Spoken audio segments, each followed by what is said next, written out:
दोस्तों, भारतीय राजनीति एक ऐसा समय आया जब सत्ता के गलियारों में सन्नाटा पसरा था। देश के दूसरे सबसे बड़े संवैधानिक पद पर बैठे व्यक्ति ने अचानक इस्तीफा दे दिया और पूरे 42 दिन तक उनकी कोई खबर नहीं मिली।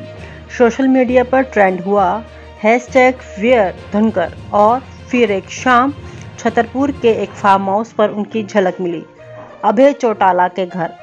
सवाल सिर्फ इतना नहीं कि जगदीप धनखड़ कहाँ थे, बल्कि ये भी कि उन्होंने क्यों इस्तीफा दिया, उनके कार्यकाल में क्या विवाद हुए और ये कहानी सिर्फ इस्तीफे तक सीमित है या सत्ता के खेल का कोई बड़ा रहस्य इसमें छिपा है। इस्तीफे की रहस्यमयी कहानी। सोमवार शाम 6:10 छतरपुर की ठंडी हवा में एक ब्लैक SUV फार्म हाउस के गेट पर रुकी।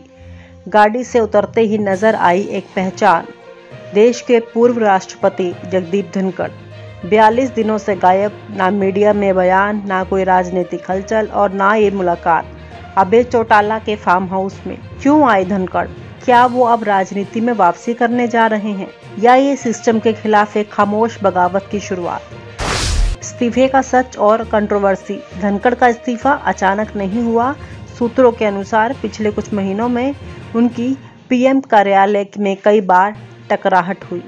बताया जाता है कि संसद के कुछ सत्रों में उन्होंने ऐसे कदम उठाए जिससे सरकार असहज हुई। सबसे बड़ा विवाद तब हुआ जब उन्होंने एक संवेदनशील बिल पर सरकार की लाइन से अलग टिप्पणी की। कहा जाता है कि उन्होंने राज्यसभा में यह बात रखी कि लोकतंत्र में बहस करना खतरनाक है। इसके बाद सियासी गलियारों में हलचल बढ़ गई।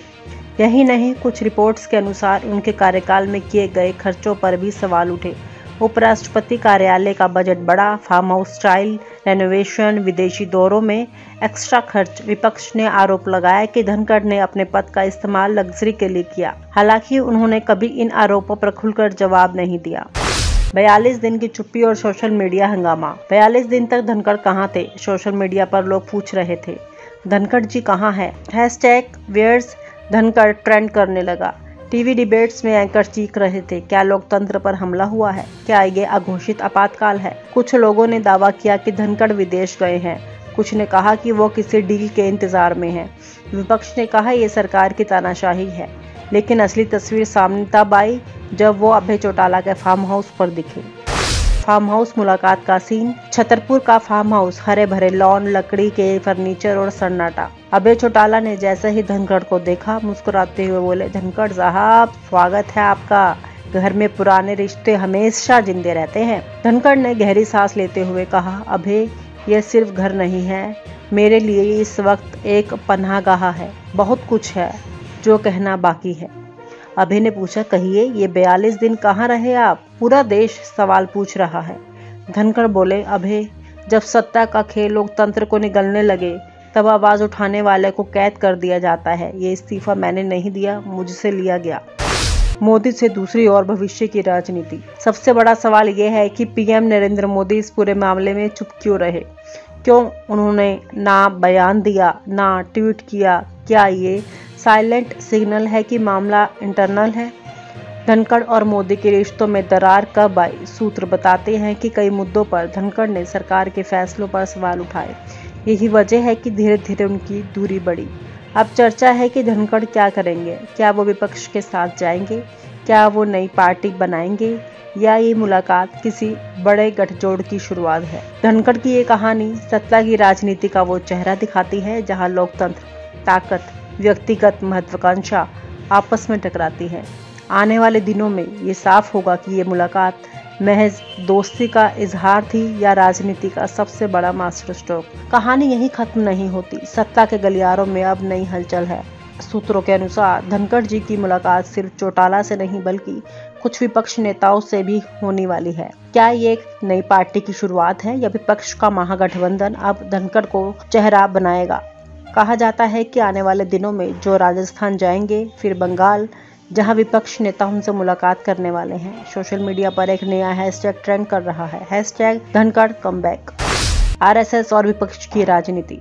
RSS सूत्रों से भी बड़ी खबरें सामने आ रही हैं कि संगठन में कुछ नेता इस घटनाक्रम से नाराज है। विपक्ष इसे मोदी सरकार की तानाशाही बताकर बड़ा मुद्दा बनाने में जुटा है। पॉलिटिकल पंडित कह रहे हैं, अगर धनखड़ खुलकर सामने आते हैं तो ये चुनावी गणित बदल सकता है।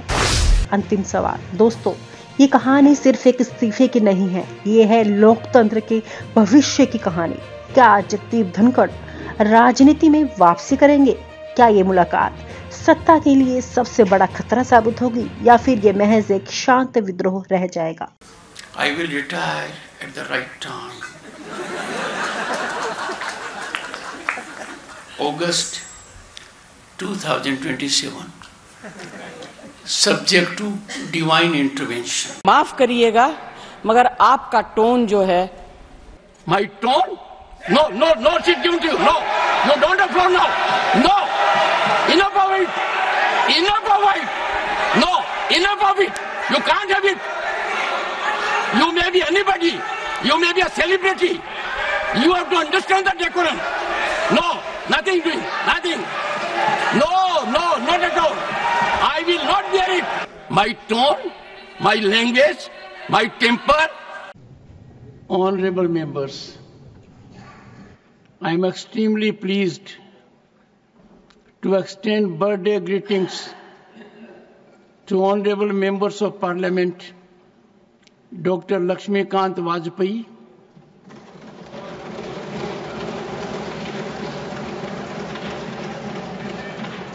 Sri Rajiv Shukla, and Srimati Sangeeta Yadav, whose birthdays were yesterday.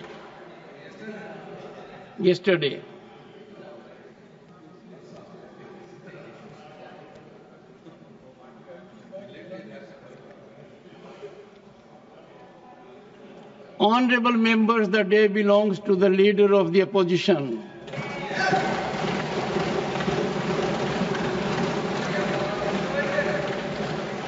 On behalf of this House and myself, warmest greetings and heartfelt wishes to Sri Mallikarjun Kharge, leader of the opposition in Rajya Sabha.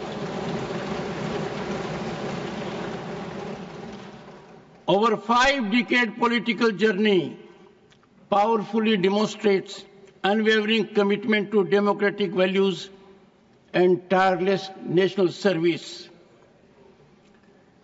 From 9 consecutive Karnataka Assembly victories, 1972 to 2009, and as serving leader of opposition in Karnataka Legislative Assembly to holding key portfolios in the union government in railways, labor and employment, your leadership has been consistent,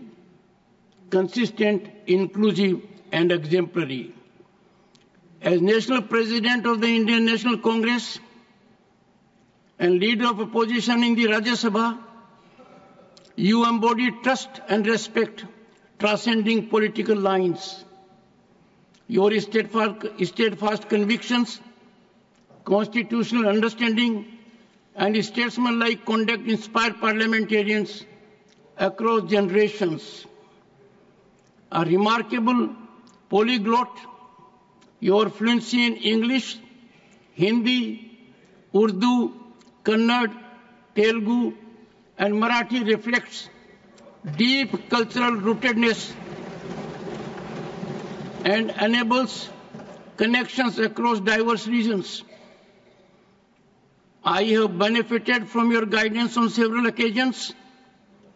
Your wisdom, humility, and respect for democratic institutions have profoundly shaped my understanding of governance. Your simplicity and accessibility exemplify public life's highest ideals. Equally inspiring is your family's strength. Sri Kharge is married to Srimati Radhabai Kharge, and the couple is blessed with sons Priyank, who is a cabinet minister in the government of Karnataka, Rahul and Milind, and daughters Priyadarshini and Dr. Jayashree. She is married to Sri Radhakrishnan Dodamani, Member of Parliament, Lok Sabha, your son-in-law. As you enter another distinguished year, may the Almighty bless you with robust health, renewed energy, and continued wisdom to serve the nation with the grace and dignity that have always defined you. Honorable members, on my own and your behalf, I wish the honorable members a long, healthy and happy life and extend greetings to their family members and friends.